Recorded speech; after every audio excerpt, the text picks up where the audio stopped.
Jūs pykstate ne todėl, kad žmonės renkasi Ozempiko, todėl, kad viena injekcija žmogui tapo daug patrauklesnė už jūsų mitybos planą. Dietologai, mitybos specialistai, treneriai praranda klientus, nes atsirado daug lengvesnis būdas pasiekti žmonėms rezultatą. Ir nusipirkti peptidų žmogui yra daug pigiau, greičiau, nereikalauja jokių valios pastangų ir beveik garantuoja 100% rezultatą. Tai kam leisti pinigus treneriui ar dietologui, jeigu aš dvigubai pigiau galiu tą patį rezultatą pasiekti su peptidais? Skamba žiauriai, bet pažiūrėkime jų akimis. Metų metus žmonės iš visų pusių jautė spaudimą ir girdėjo, kokie jie yra apsileidę. Mažiau valgyk, mažiau ėsk, daugiau judėk, tau trūksta disciplinos. Ir dabar pirmą kartą gyvenime, kai jų galvoje nutilo tas nuolatinis alkis, iš jūsų pusės jie vėl girdi kaltinimus ir spaudimą. Ir dabar jūs manote, kad dabar jie jūs išgirs ir jūsų paklausys. Kai žmogus metų metus kovojo su alkiu, save keikė, ant savęs pyko, išgirs jūs, kuris jo niekada nepalaikė ir menkino. Žmogus neis pas jūs ir nepirks mitybos plano ar sporto tik todėl, kad jūs esate prieš peptidų vartojimą ir bandote įrodyti, koks tai yra blogis.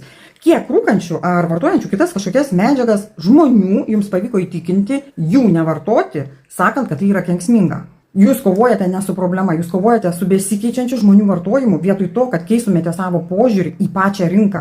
Kol jūs kovojate su vėjo malūnais ir bandote sugrąžinti žmonės prie senų sprendimų, jūsų konkurentai prisitaiko prie naujų rinkos pokyčių ir pasiima jūsų klientus. Ir apie tai pakalbėsime sekančiame rilse.